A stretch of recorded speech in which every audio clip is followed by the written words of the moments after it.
আচ্ছা আমি বলি আপনার নাতি নাতিকে লেখাপড়া করবে না, আপনি লেখাপড়া করবে না, আমার জন্য করতেছি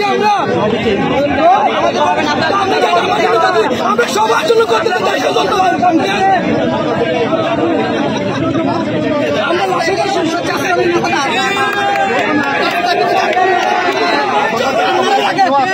আমরা সকাল থেকে কেউ বাধা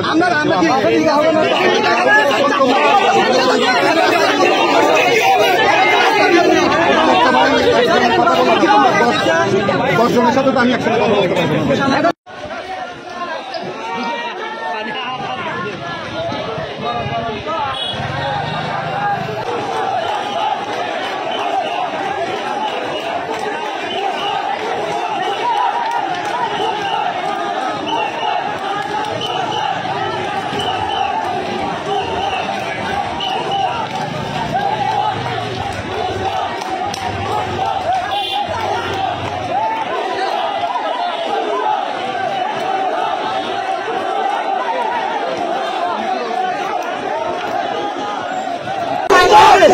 আমাদের ভাইয়ের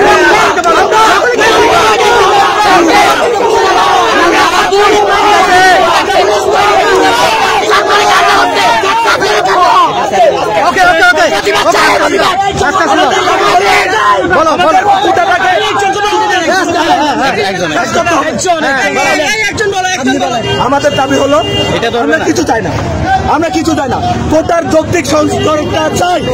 আমার ভাইয়ের রক্ত কেন জ্বললো, আমার বোনের রক্ত কেন জ্বললো, জবাব চাই, আমার ছাত্র ভাইয়ের জবাব চাই।